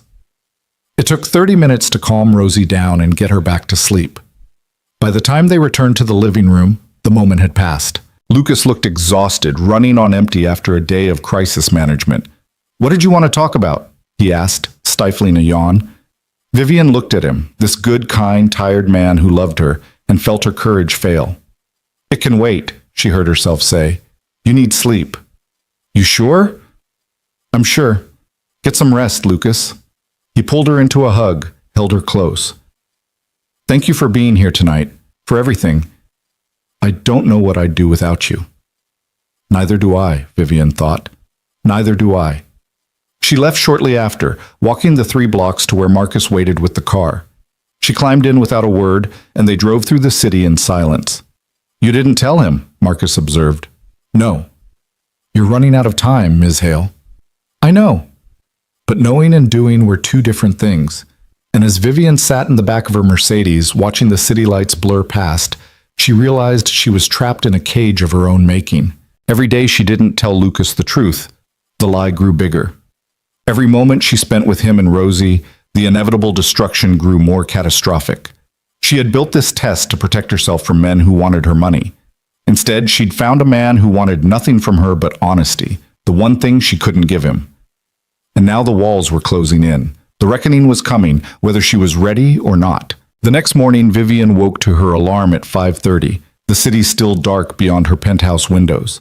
She'd barely slept, her mind replaying the moment she'd almost told Lucas the truth, the moment Rosie had screamed, the moment she'd chosen cowardice over honesty once again. She went through her morning routine on autopilot: shower, hair, makeup, the armor of a power suit. By 7, she was in her office reviewing contracts. By 8, she was in a meeting with her executive team. By 9, she'd made 3 decisions that would affect hundreds of employees and approved a budget that contained more zeros than most people would see in a lifetime. And through it all, she thought about Lucas's hands covered in engine grease, about Rosie asking if she could be her new mom, about a life that felt more real than anything in her gleaming corner office. Ms. Hale? Jennifer appeared in her doorway, looking nervous. Thomas Greer's here. He says it's urgent. Vivian's blood went cold, but she kept her expression neutral. Send him in. Thomas Greer entered like he owned the place, which, given his share percentage, he partially did. He was 63, silver-haired, and had the kind of confident swagger that came from never being told no. He sat down without being invited. Vivian, we need to talk. So talk. She didn't offer him coffee, didn't pretend this was a social call. I'm concerned about your focus lately. You've been distracted, absent from important social functions, unavailable during key evening hours. He leaned forward. The board notices these things. I've missed 0 board meetings, and my performance metrics are the strongest they've been in 3 years. My personal time is my own. Not when it affects the company's reputation. Greer pulled out his phone, showed her a photo. It was her and Lucas at the diner that first night. Blurry but recognizable. Care to explain who this is? Vivian's heart hammered, but years of high-stakes negotiations had taught her to never show fear. I fail to see how this is any of your business. It's my business when our CEO is slumming in rundown neighborhoods with blue-collar workers. What would our investors think? What would the media say if they knew billionaire Vivian Hale was pretending to be poor? You've been having me followed. I've been protecting my investment. Greer smiled, and it was predatory. Here's what's going to happen. You're going to support my proposal for the automotive division restructuring. You're going to stop blocking my initiatives at every turn. And in exchange, I'll keep this little indiscretion quiet. Vivian stood, her voice cold as winter. Get out of my office. Excuse me? You heard me. Take your photos and your threats and your pathetic attempt at blackmail and get out. If you ever have me followed again, I'll have you removed from the board so fast your head will spin. I have enough votes to do it, and we both know it. Greer stood slowly, his face flushing with anger. You're making a mistake. The only mistake I made was not doing this sooner. You have 5 seconds to leave before I call security. He left, but his parting words echoed in the office. This isn't over, Vivian. One way or another, the truth always comes out. After he was gone, Vivian sank into her chair, her hands shaking. Marcus appeared in her doorway within seconds. He'd obviously been listening. He's going to leak it, Marcus said quietly. Maybe not today, but soon. He'll make sure the story gets out, and he'll make sure it's as damaging as possible. I know. So you need to control the narrative. Tell Lucas yourself before Greer can weaponize it. I need time to think. You don't have time. Marcus's voice rose, something it rarely did. Ms. Haley, with all due respect, you're out of time. Greer is going to burn this down, and he's going to take Lucas and Rosie with it. The only way to minimize the damage is to get ahead of it. Vivian knew he was right. She'd known it for weeks, if she was being honest. But knowing and accepting were 2 different things. And the thought of seeing Lucas's face when he learned the truth, when he realized the woman he loved didn't exist, made her want to run. Tonight, she said finally. I'll tell him tonight. She spent the rest of the day in a fog of dread. Every meeting felt meaningless, every decision hollow. She drafted and deleted a dozen texts to Lucas, trying to find words that didn't exist. How did you tell someone their entire relationship was built on a foundation of lies? At 4 o'clock, her phone rang. Lucas. Hey, he said, and she could hear the smile in his voice. I know this is last minute, but Rosie wants to know if you can come to dinner tonight. She made you something at school, and she's dying to show you. Vivian closed her eyes. Perfect timing, universe. Perfect, terrible timing. I'll be there, she said. What time? 6? And Vivi? His voice softened. I'm really glad you're in our lives. Both of us are. After he hung up, Vivian sat in her office and let herself cry for the first time in months. Not the careful, controlled tears she'd allowed herself after her parents died, but great heaving sobs that shook her whole body. She cried for the lies she'd told, for the family she was about to lose, for the woman she'd been before fear had turned her into someone who tested people like lab experiments. At 5:30, she went home to change. She stood in front of her closet, the Vivi section and the Vivian section, and made a decision. She pulled out jeans and a simple sweater, but this time she added the diamond studs, the designer watch. Small things, but real things. pieces of her actual self. If she was going to confess, she'd do it as herself. No more complete disguises. Marcus drove her to Lucas's neighborhood in silence. When they pulled up, she turned to him. If this goes badly, it's going to go badly, Ms. Hale. I know, but if he... She stopped, swallowed hard. Make sure he and Rosie are protected. From the media, from Greer, from all of it, whatever it costs. Already arranged. Marcus's expression softened slightly. For what it's worth, I think you're doing the right thing. That doesn't make it any easier. She walked the 3 blocks to Lucas's apartment, her heart in her throat. She could hear Rosie's laughter before she even knocked on the door. Lucas answered, Rosie bouncing beside him. You're here! Come in! Come in! The apartment smelled like marinara sauce and garlic bread. Rosie grabbed Vivian's hand immediately, dragging her to the kitchen table where a piece of construction paper sat. I made you a card, Rosie announced. See? That's you and me and Daddy. We're a family. The card showed 3 stick figures holding hands under a rainbow. Hearts and stars covered every available space, and in wobbly letters across the top, I love Vivi. Vivian felt her heart crack clean through. It's beautiful, Rosie. I love it. You can keep it forever and ever. Put it on your fridge so you remember us. I could never forget you, Vivian whispered, and it was the truest thing she'd said in months. Dinner was spaghetti and meatballs, Rosie's favorite. They ate at the small kitchen table, Rosie chattering about school and her friend Emma, and a boy named Tyler who ate paste. Lucas kept catching Vivian's eye, smiling like he had a secret. After dinner, while Rosie was in the bathroom washing tomato sauce off her hands and face, Lucas pulled Vivian aside. I wanted to talk to you about something, he said, looking nervous in a way she'd never seen him. Before, when you said we needed to talk, I've been thinking about that, about us, about where this is going. Lucas, let me finish, please. He took her hands in his. I know it's fast. I know we've only known each other a couple months, but Vivi, I want this to be real. I want a future with you. I want Rosie to have someone who loves her the way you do. I want to wake up next to you and fall asleep next to you and build a life together. Stop, Vivian said, her voice breaking. Please stop. Why? Don't you want that too? Lucas, I need to tell you something. Something that's going to change everything. His expression shifted, concern replacing hope. Okay, what is it? Vivian opened her mouth to speak, but before she could, the doorbell rang. Lucas frowned. I'm not expecting anyone. Hold that thought. He went to answer the door, and Vivian heard a woman's voice, sharp and professional. Lucas Ward? I'm Rebecca Chen from the Metropolitan Times. I'd like to ask you some questions about your relationship with Vivian Hale. The world stopped. Lucas's confused voice. I'm sorry, who? Vivian Hale, CEO of Hale Innovations, worth approximately $3 billion. You've been seeing her for the past 2 months. I think you have the wrong person. I'm dating someone named Vivi Chen. She's a temp worker. The reporter laughed. Vivi Chen doesn't exist, Mr. Ward. Your girlfriend is one of the wealthiest women in America, and she's been lying to you. Vivian stood frozen in the kitchen as the words detonated like bombs. Rosie appeared from the hallway, sensing something was wrong. Daddy, what's happening? Lucas turned, and Vivian saw the exact moment her world ended. His face had gone pale, his eyes wide with confusion and dawning horror.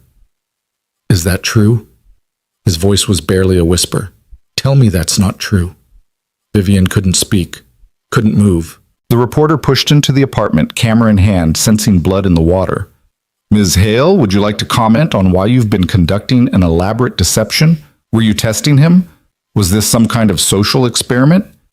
Get out, Lucas said, his voice shaking with rage. Get out of my house right now. The public has a right. I said get out. Lucas moved toward the reporter, and something in his face must have convinced her because she backed out quickly, still filming. The door slammed. Silence fell like a guillotine. Rosie started crying. Why is everyone yelling? Go to your room, sweetheart. Lucas's voice was controlled now, deadly calm. Please. I need to talk to Vivi, to... He couldn't even say the name. But Daddy... Now, Rosie. Rosie fled to her room, sobbing, and the sound of it broke something fundamental in Vivian's chest. Lucas turned to her, and the look on his face was worse than anger. It was betrayal, complete and utter betrayal. Is it true? He asked. Any of it? Yes. Vivian's voice came out hoarse. My name is Vivian Hale. I'm the CEO of Hale Innovations. Everything else, Vivi Chen, the temp work, being broke, that was all a lie. Why? The word cracked like a whip. Why would you do this? I was testing. She stopped at the look on his face. I wanted to know if someone could love me for me, not my money. So I pretended to be poor to see if I'd pass your test. Lucas laughed, bitter and broken. Jesus Christ, this entire time you were testing me like I was some kind of experiment? It wasn't like that. Then what was it like, Vivian? He spat her real name like poison. Explain to me how lying to me for months, infiltrating my life, gaining my daughter's trust. Explain how that was anything other than cruel. I fell in love with you. Vivian was crying now, tears streaming down her face. It started as a test, but it became real. What I feel for you is real. Nothing about this is real, Lucas shouted. The woman I fell in love with doesn't exist. Vivi doesn't exist. You made her up. I'm still me. No, you're not. Vivi was kind and honest and real. Vivi struggled and survived and understood what it was like to worry about rent and work for every dollar. You? He gestured at her watch, her earrings, the pieces of Vivian she'd worn tonight. You're a billionaire who plays dress-up in other people's lives. That's not fair? Fair? Lucas's voice rose again. You want to talk about fair? You stood in my home. You ate at my table. You held my daughter while she cried from nightmares. You let her love you. You let her call you. His voice broke. She asked if you could be her mother. I know. I'm so sorry. Sorry doesn't fix this. Sorry doesn't undo months of lies. Every moment we spent together, every word you said, every time you touched me, all of it was built on deception. He ran his hands through his hair, looking shattered. God, I told you I loved you. I told you about my fears, my failures, everything. And you were just gathering data, weren't you? Running your little experiment. No, Lucas, I love you. I love Rosie. That part was never fake. How am I supposed to believe anything you say? He laughed again, that awful broken sound. For all I know, you're still lying. Maybe this is part of the test. Maybe you're recording this to see how I react when I find out the truth. I'm not... A crash from Rosie's room made them both freeze. They ran down the hall to find Rosie standing by her window, her small hands bleeding. She'd punched through the glass. Rosie! Lucas scooped her up, rushing to the bathroom. What did you do? I wanted to leave, Rosie sobbed. You were yelling, and Vivi was crying, and I wanted to go to Grandma's, but the window wouldn't open, so I hid it. And blood was everywhere. Vivian grabbed towels while Lucas ran Rosie's hands under water, both of them working together through pure instinct. It's okay, sweetheart. You're okay. Let Daddy see. It hurts, Rosie wailed. And you and Vivi were fighting, and I don't understand why everyone's upset. We need to get her to the hospital, Vivian said, examining the cuts. These need stitches. Lucas looked at her, and for a moment the anger faded into shared panic. My car's dead. I was supposed to fix it tomorrow. I'll call, Vivian started. No. Lucas's voice was steel. You've done enough. Get out. Lucas, she needs... I said get out. He was holding Rosie, blood soaking through the towels, and his eyes were wild with pain and fury. You don't get to be here anymore. You don't get to help. You don't get to pretend you're part of this family after what you've done. Let me at least get you to the hospital. Leave. The word was a roar. Leave now before I say something I can't take back. Vivian stood there, helpless, watching this man she loved hold his bleeding daughter, knowing she'd caused this, all of it. The lies, the pain, the broken glass. It all traced back to her and her cruel, selfish test. She pulled out her phone, texted Marcus. Emergency, Lucas's apartment. Rosie's hurt. Get them to the hospital. Now. Then she looked at Lucas one more time. "I'm sorry," she whispered. "I'm so sorry." She walked out of the apartment, down the stairs, into the cold November night. Behind her, she could hear Rosie crying, could hear Lucas trying to comfort her while calling his mother. Marcus pulled up within 2 minutes, but instead of opening the door for Vivian, he got out and ran into the building. She understood. He was making sure Rosie got the medical attention she needed, regardless of Lucas's pride or anger. Vivian stood on the sidewalk shaking as her life imploded around her. Within minutes, other cars arrived. More reporters somehow alerted to the story. Cameras flashed, questions shouted. "Ms. Hale, is it true you deceived Lucas Ward? Were you conducting a social experiment? How does it feel to manipulate a single father?" She ignored them all, walking blindly until she found herself at the park where she'd pushed Rosie on the swings. She sat on a bench in the dark, alone, and let the full weight of what she'd done crush her. She'd wanted to test if someone could love her without her money. Instead, she'd proven that she didn't deserve love at all. Not Lucas's love, not Rosie's, not anyone's. Her phone rang. Marcus. There at St. Mary's. Rosie needed 12 stitches on her right hand, 6 on her left. She's going to be fine, physically. Mr. Ward refused to let me pay for anything. Marcus paused. "He's destroyed, Ms. Hale. I've seen a lot in my career, but that man looked like his world had ended." "Because it did," Vivian said numbly. "Because I ended it. What do you want me to do?" "Keep them safe. From the reporters, from Greer, from all of it. I don't care what it costs. And Marcus?" Her voice cracked. "Make sure they know I'm sorry. Even if Lucas never wants to hear from me again, make sure they know that." "I will." Vivian sat in that park for hours, long after the cold had seeped into her bones. She watched the place where she'd played with Rosie, where she'd held Lucas's hand, where for a few brief weeks she'd been part of something real and beautiful. She'd built a test to protect her heart. Instead, she'd destroyed the only thing that had made her heart worth protecting. When she finally went home, the sun was rising over the city. Her penthouse felt cavernous and empty, all her wealth and success suddenly meaningless. She looked at Rosie's card on the table where she'd set it, 3 stick figures holding hands, "I love Vivi," across the top. But Vivi didn't exist, and Vivian Hale had just learned that sometimes the cruelest tests are the ones we inflict on ourselves. The story broke everywhere within 12 hours.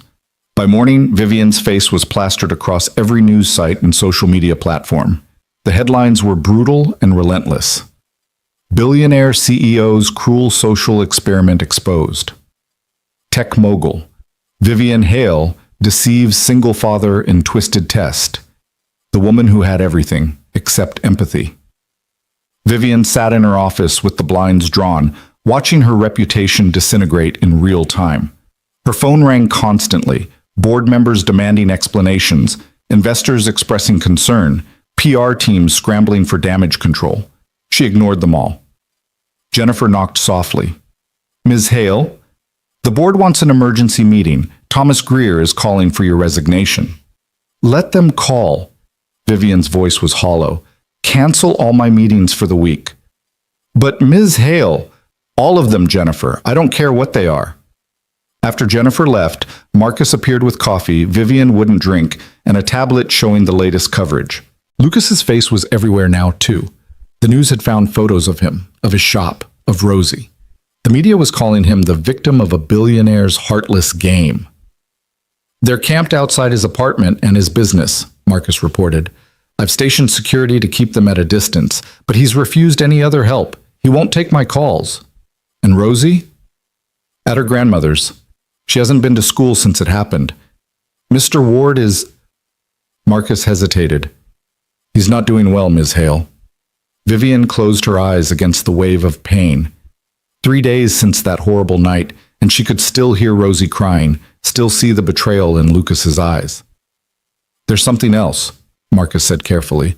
"Someone started a fundraiser online for Mr. Ward's business and Rosie's future. It's raised over $200,000 in 48 hours. "Good," Vivian whispered. "That's good. The organizer is anonymous, but I suspect you already know who it is." She did. She'd set it up through a shell company within hours of leaving Lucas's apartment, seeding it with enough money to make it trend. At least she could do something right, even if he'd never know it came from her. Ms. Hale, you need to make a statement. The silence is making things worse. What am I supposed to say, Marcus? That I'm sorry? That I didn't mean to hurt them? She laughed bitterly. I did hurt them. Intentionally. I built an elaborate lie and dragged a good man and his daughter into it. There's no statement that makes that okay. Then tell the truth. Explain why you did it. The truth makes it worse. Vivian looked at him with hollow eyes. The truth is, I was so damaged by past betrayals that I turned into someone who tests people like they're equations to be solved. The truth is, I fell in love with Lucas and still kept lying because I'm a coward. The truth is, I deserve everything they're saying about me. Marcus was quiet for a long moment. What are you going to do? I don't know. But she did know. She knew because the board meeting Jennifer had mentioned wasn't optional. She knew because Thomas Greer was circling like a shark, ready to use this scandal to force her out. She knew because every second she remained as CEO, the company she'd built from nothing suffered. That afternoon, Vivian called an emergency board meeting. She walked into the conference room in her armor, the power suit, the heels, the carefully applied makeup that hid 3 days of no sleep. Every board member was already seated, their expressions ranging from concern to barely concealed satisfaction. Thomas Greer looked smug. Vivian, thank you for finally joining us. Let's skip the pleasantries, Thomas. Vivian remained standing at the head of the table. You want my resignation. Fine. You'll have it. But first, you're going to hear what I have to say. The board has already discussed, Greer started. I don't care what the board discussed. Her voice cut through the room like steel. For 10 years, I have poured everything into this company. I built it from a startup in my apartment to a multi-billion-dollar enterprise. I made you all wealthy beyond measure. And yes, I made a terrible mistake in my personal life. I hurt someone who didn't deserve it, but that mistake doesn't erase a decade of success. Your personal conduct reflects on, another board member began. My personal conduct is mine to answer for, not yours to weaponize. Vivian turned to Greer. You leaked this story. You hired the investigators, fed information to the press, orchestrated this entire circus, not because you cared about Lucas Ward or ethical conduct, but because you wanted leverage, because I wouldn't bend to your demands. That's a serious accusation, Greer said, but his face had paled. It's also provable. I have receipts, Thomas, communications between you and the reporter, payment records to the investigators, everything. She pulled out a folder, slid it across the table. So here's what's going to happen. I'm stepping down as CEO, effective immediately, but you're stepping down from the board today. Because if you don't, every single piece of evidence goes to the SEC and the press. Your choice. Greer opened the folder, and Vivian watched the color drain from his face. The room erupted in chaos. Board members demanding explanations, Greer sputtering denials. Vivian let it wash over her. Jennifer has my resignation letter and the transition plan, she said calmly. David Chen will assume CEO responsibilities. He's more than qualified. As for my shares, I'm placing them in a trust that will vote with the board majority for the next 5 years. I'm removing myself completely. Vivian, you don't have to, one of the kinder board members said. Yes, I do. She looked around the table at the people she'd worked with for years. I do have to, because what I did was wrong, and there need to be consequences. I hurt people, real people with real lives, and I need to face that, not hide behind corporate protections and PR spin. She walked out of the conference room, out of the building she'd designed, away from the company that had been her entire identity for a decade. Jennifer met her at the elevator with a box of personal items. So few things to show for so many years. Ms. Hale, I'm so sorry, Jennifer said, tears in her eyes. Don't be. This is what I deserve. Vivian took the box. You'll be great working with David. Better than you were with me, probably. That's not true. You are, an incredible leader. I was a good CEO, Vivian corrected gently. But I was a terrible person. There's a difference. She left the building for the last time, climbed into the Mercedes where Marcus waited. "Where to, Ms. Hale?" For the first time in 3 days, Vivian knew the answer. "Lucas's shop. I need to see him." "Ms. Hale, I don't think that's wise." "I don't care if it's wise. I need to apologize. To his face. He deserves that much." The drive across the city felt like traveling through a life she'd briefly inhabited. Past the diner where she'd met Lucas, past the park where she'd pushed Rosie on the swings, into the neighborhood that had felt more like home than her penthouse ever had. Ward's auto repair looked different in the afternoon light. The parking lot was empty except for Lucas's Honda, and through the bay door she could see him bent over an engine working alone. No reporters remained. Marcus's security had done its job, but the damage was already done. Vivian got out of the car, told Marcus to wait, and walked toward the shop on shaking legs. Lucas didn't look up as she approached, just kept working with methodical precision. "Shop's closed," he said without turning around. "Lucas, please. I need to talk to you." His hand stilled on the wrench. Slowly, he straightened and turned to face her. He looked like he hadn't slept in days, his eyes red-rimmed and haunted. When he saw her, something flashed across his face, pain so raw it made Vivian step back. "You need to leave," he said quietly. "I will. I need to say I'm sorry. I need you to hear it from me, not through lawyers or statements. What I did was unforgivable. I know that. But I need you to know that what I felt for you was real. My love for you and Rosie, that was never part of the test." "Don't," Lucas's voice broke. "Don't talk about Rosie." "How is she? How do you think she is?" Anger bled into his tone now. "She cries herself to sleep every night asking why Vivi left. She doesn't understand that Vivi never existed. How do I explain that to a 7-year-old? How do I tell her that someone she loved, someone she trusted, was just plain pretend? I'm so sorry." "Stop saying you're sorry," Lucas shouted, his composure finally cracking. "Sorry doesn't fix this. Sorry doesn't undo the damage. Do you know what the kids at school are saying to her? Do you know that I had to close my shop for 3 days because reporters were harassing my customers?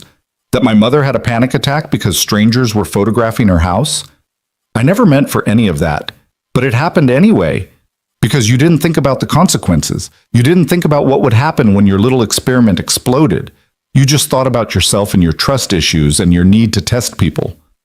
He laughed bitterly. "You know what's funny? I would have loved you anyway. If you'd just been honest from the start, if you'd said, 'I'm wealthy and I'm scared of gold diggers,' I would have understood. But you didn't trust me enough for honesty. You thought I was another test subject."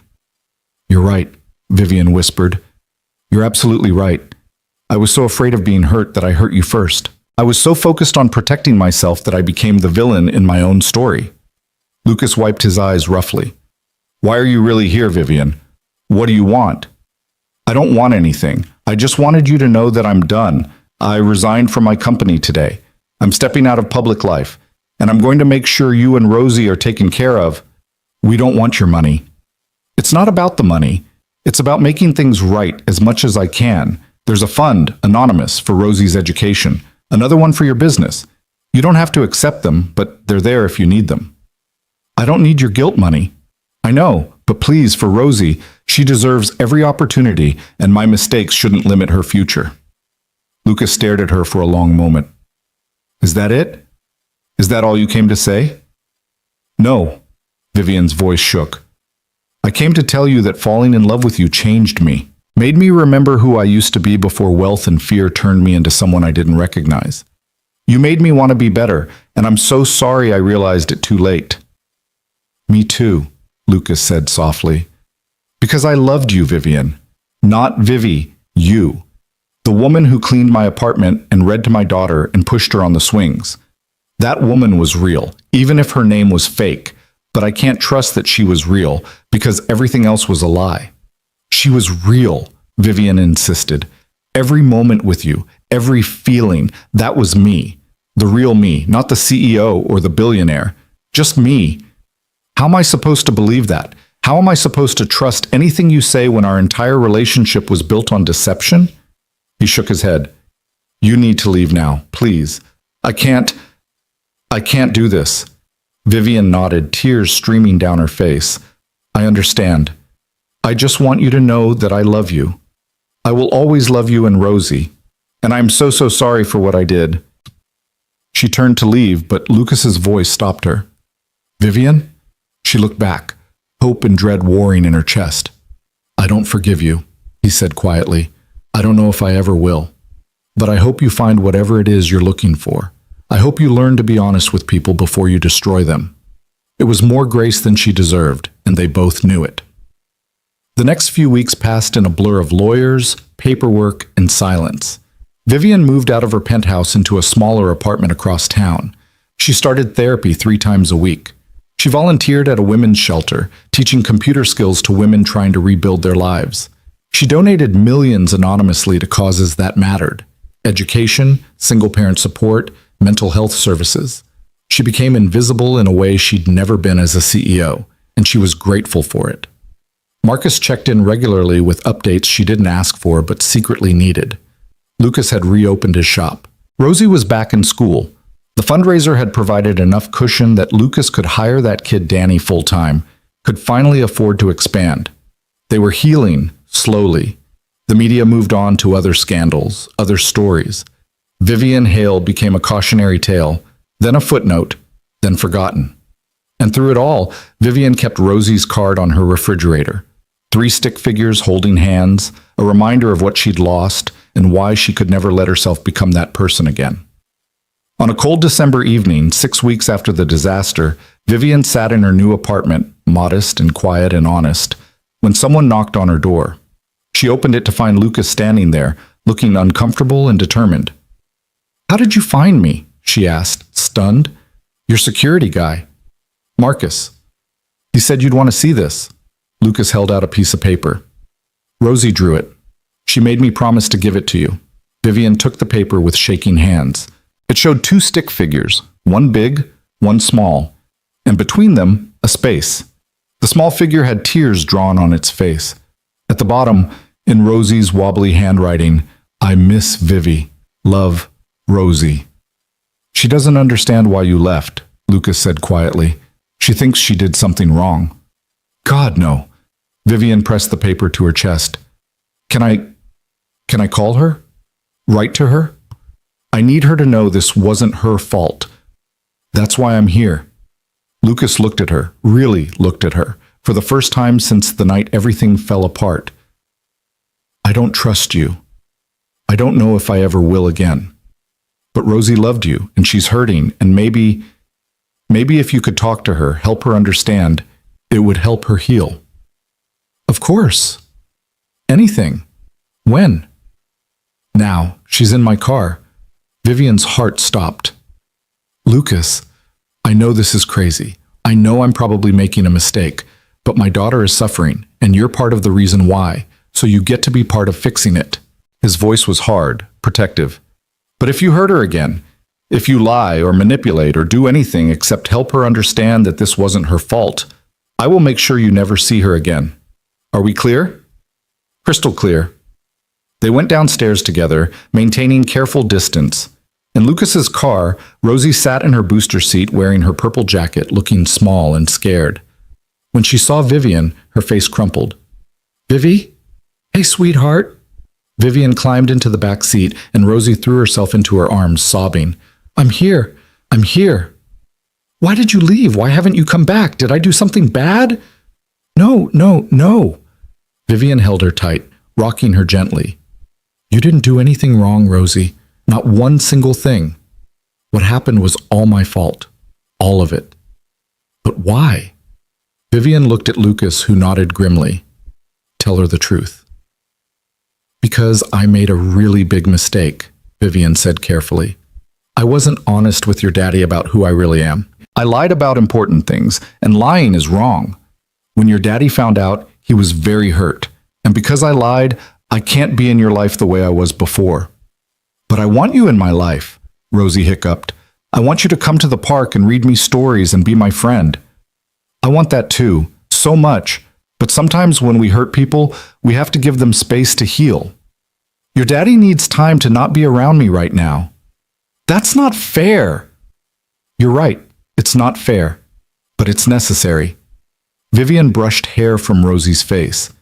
Here's what I need you to understand, though. You are the most amazing kid I've ever met. You're smart and funny and kind, and none of what happened is your fault.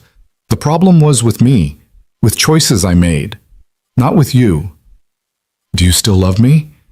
The question shattered what was left of Vivian's heart. Yes, I will always love you, Rosie. Always. Then why can't you stay? Vivian looked helplessly at Lucas, who'd been watching the entire exchange with an unreadable expression. Sometimes loving someone means letting them go, Lucas said quietly from the front seat. Sometimes we have to make hard choices to protect the people we love. That's what Vivian is doing right now, trying to protect us. I don't want to be protected, Rosie said stubbornly. I want my friend back. I know, sweetheart. Vivian hugged her once more. And maybe someday when you're older, we can talk again. But right now I need you to take care of your daddy. Can you do that for me? Can you be brave and strong and help him? Rosie nodded against Vivian's shoulder. Okay.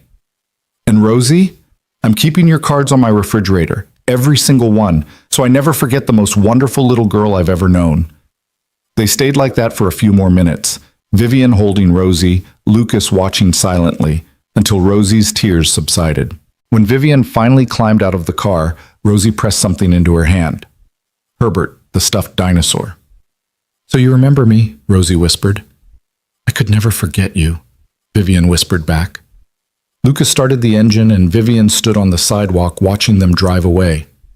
She looked down at Herbert, at this gift from a child who loved her despite everything, and fell apart. Marcus found her there 20 minutes later, sitting on the curb holding a stuffed dinosaur and sobbing. Come on, Ms. Hale, he said gently. Let's get you inside. 3 months passed. Winter gave way to early spring, and Vivian slowly rebuilt her life piece by piece. Not the glamorous, powerful life she'd had before, but something smaller and more honest. She consulted for a few select startups, teaching young CEOs to value people over profits. She funded scholarships for underprivileged kids studying STEM. She learned to be alone without being lonely. She never contacted Lucas or Rosie. That boundary was sacred, a line she wouldn't cross. But Marcus, in his quiet way, kept her informed. Lucas's business was thriving. Danny had proven to be a natural mechanic. Rosie was doing better, though she still asked about Vivi sometimes. On a sunny April afternoon, Vivian was at the farmer's market, the same one she'd once visited with Lucas and Rosie, when she saw them. They were at a vegetable stand, Rosie insisting on the weirdest squash, Lucas laughing, and beside them, a woman Vivian didn't recognize. Younger, pretty, with an easy smile as she ruffled Rosie's hair. Vivian felt her heart crack and mend simultaneously. Lucas was moving on. He deserved that. They both did. She turned to leave, but Rosie spotted her. Daddy, look! It's... Lucas saw her. Their eyes met across the crowded market, and time suspended. Then Rosie was running toward her, and Lucas was following, and the woman with them looked confused. Vivi! Rosie crashed into her legs. I didn't think I'd ever see you again. Hey, sweetheart. Vivian knelt down, acutely aware of Lucas approaching. How are you? I'm good. Daddy hired Danny for real now, and I'm learning fractions, and look, she showed Vivian her hands, now healed except for faint scars. You can barely see the cuts anymore. I'm so glad you're healing. Lucas reached them, the woman beside him. Up close, Vivian could see kindness in her face, gentleness in how she looked at Rosie. Vivian, Lucas said carefully, this is Sarah. It's nice to meet you, Vivian said, standing and extending her hand to Sarah. Take good care of them. They're special. I know they are, Sarah said warmly. Then, quieter. I know who you are. What happened? Lucas told me everything. For what it's worth, I think people deserve second chances. Even people who've made terrible mistakes. Thank you, Vivian whispered, surprised by the lack of judgment. Rosie talks about you sometimes, Sarah continued. The fun things you did together. The way you made her laugh. That meant something to her. Still does. Lucas looked at Vivian, and for the first time since the disaster, his expression wasn't pure pain. It was complicated, grief and anger and something that might have been understanding. How have you been? He asked. surviving, trying to be better. Vivian looked at him honestly. I'm glad you're moving forward, Lucas. You deserve happiness. So do you. Maybe someday, she smiled sadly. But first I need to figure out how to be honest, how to trust without testing, how to love without destroying. Rosie tugged on Lucas's hand. Can Vivian come to the park with us, please? Rosie, Lucas started. It's okay, Vivian said quickly. I have somewhere I need to be. But Rosie? She crouched down again. I'm really proud of you. Keep being brave, okay? Keep being you. Will I see you again? Vivian looked at Lucas, who nodded almost imperceptibly. Not permission, but not prohibition either. Maybe, Vivian said honestly. Someday. When you're older and you want to hear the whole story, but for now, you focus on being a kid, on being happy. Can you do that? I guess so. Vivian hugged her once more, breathing in the scent of strawberry shampoo and childhood innocence. Then she stood, nodded to Lucas and Sarah, and walked away through the market she'd once explored while pretending to be someone she wasn't. Behind her, she heard Rosie ask, Is Vivian sad, Daddy? Lucas's response was quiet but carried on the spring breeze. Yes, sweetheart, but she's trying to be better. That's all any of us can do. Vivian kept walking, Herbert the dinosaur tucked in her bag, Rosie's drawings in her apartment, the memory of what she'd lost and what she'd learned carved into her heart. She had tested 27 men before Lucas, searching for someone who would love her without her money. And she'd found him, found exactly what she'd been looking for. But in her fear and her elaborate deception, she'd destroyed the very thing she'd been trying to protect. The test had worked. She'd found genuine love. She'd just failed to recognize that the real test was whether she could accept it. Now, months later, walking through a farmer's market while spring bloomed around her, Vivian Hale was finally learning the lesson Lucas had tried to teach her all along. That love required honesty, that trust couldn't be tested, and that sometimes the bravest thing you could do was be vulnerable enough to let yourself be loved, messy, imperfect, completely real love. She'd spent years building walls to protect herself. Lucas had shown her what lay beyond those walls. A life filled with purple sneakers and dinosaur drawings, with spaghetti dinners and Saturday afternoons at the park, with love that was complicated and beautiful and worth every risk. She'd lost that life through her own fear and deception. But she'd gained something too. The understanding that she'd rather be hurt being honest than safe behind lies. That protecting her heart had nearly destroyed her soul. It wasn't the ending she'd wanted, but it was the ending she'd earned. And in the painful truth of that, Vivian finally found the beginning of redemption. She'd passed her own test by learning she never should have created it in the first place. Love wasn't meant to be tested. It was meant to be trusted, nurtured, and when you were lucky enough to find it, held on to with everything you had. Lucas had taught her that. Rosie had shown her that. And though they could never be her family now, the lessons they'd given her would stay forever.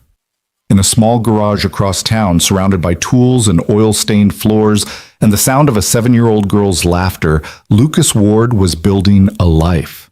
A real life. An honest life. With people who loved him and a daughter who made every hard day worthwhile. And in a modest apartment with a refrigerator covered in stick figure drawings, Vivian Hale was doing the same. Building slowly, honestly, toward the person she should have been all along.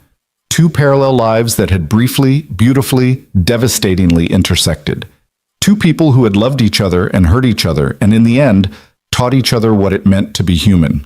It wasn't the fairy tale ending, but it was real. And after everything, real was all that mattered. The test was over. The masks had shattered. And in the wreckage of her fear, Vivian Hale finally learned to be honest. With Lucas, with Rosie, and most importantly, with herself. It was the hardest lesson she'd ever learned, but it was also the one that would save her.